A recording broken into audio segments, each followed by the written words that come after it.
You've seen the pitch. Buy a few vending machines, fill them with soda and chips, collect the cash while you sleep. No staff, no storefront, no boss. Passive income, humming away in a hallway somewhere. And there's something to it. One decent machine brings in a few $100 a month. Line up 30, and that's over 140 grand a year coming in, with the owner barely ever there. So why do so many people who try this quietly sell off their machines a year later? Because almost all of that pitch is true, except the one part that decides whether you actually make money.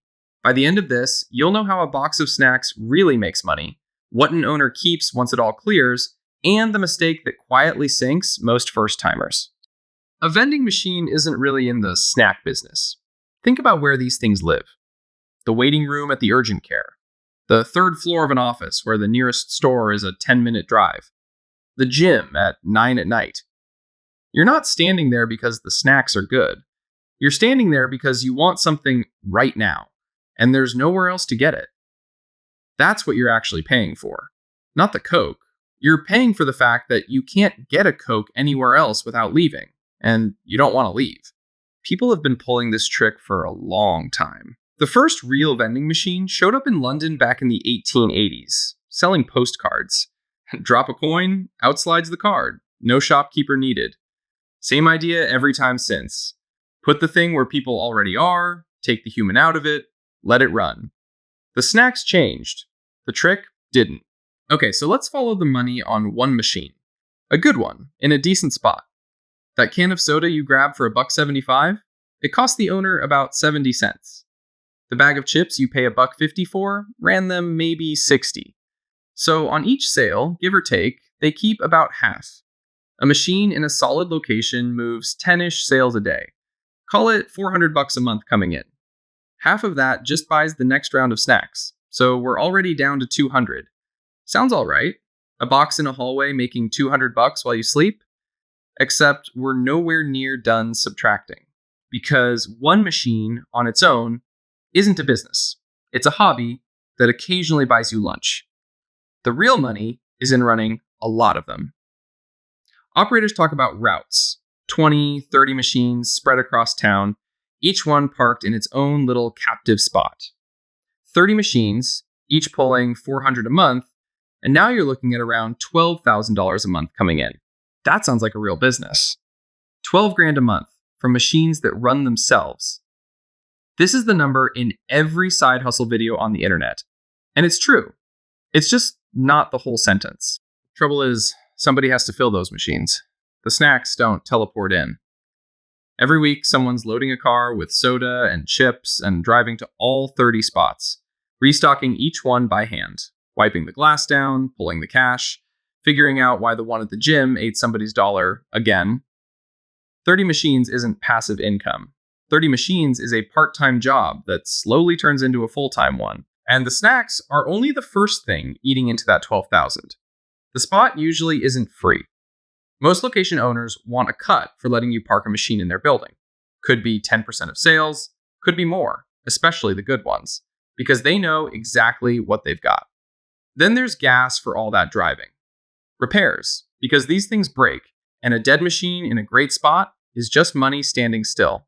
The card reader skims a little off every tap, and every so often, somebody kicks one in, or a location decides not to renew you, and a machine you were counting on just goes dark. None of these are huge on their own. Together, they whittle the whole thing down. So let's land the plane. $12,000 a month coming in across the route. Take out the product, that's about half. Gone. $6,000. Take out the location cuts. Take out gas, repairs, the card fees, the machine that got vandalized back in March. By the time it all clears, that $12,000 has turned into somewhere around $3,000 a month in your pocket. $3,000 off 30 machines, $90,000 or so to buy them all, and a car you basically live out of on weekends. It's real money. It's also nothing like the $12,000 the top line promised you. That gap between what comes in and you keep, that's the whole game. Revenue is not profit. It never was. So here's that mistake I promised you at the start, the one that quietly sinks most first-timers. It's almost never the machines or the snacks or the price. It's the spot. The winners are ruthless about location. They want a captive audience that can't go anywhere. A hospital, a busy office, a school, a factory on the night shift. People stuck there for hours with a craving and no other option. One machine in a place like that can out-earn 5 in some quiet lobby nobody walks through. The losers chase machine count instead. They grab any free spot that'll have them, end up with 20 machines in dead hallways, and burn all their gas money driving to boxes that each make $40. Same machines, completely different life. Location isn't part of this business. Location is the business. And it gets worse. Because so many people want that dream, there's a whole industry built on selling it back to them. It goes like this. A company advertises passive income. A few hours a week, they'll set you up. You pay for a stack of machines, usually way overpriced, and they promise to line up great locations, guaranteed spots, heavy traffic. Then the machines arrive and the locations don't. Or they do, and they're dead hallways. The FTC has shut down a pile of these outfits. People who handed over their savings and ended up with a stack of boxes and a list of worthless spots. The dream was the product the whole time. Which brings it back to that machine near you, humming in the hallway. It was never really selling snacks. It was selling the 10 minutes you didn't want to spend walking to a store. It was selling the fact that you were stuck somewhere, and it wasn't.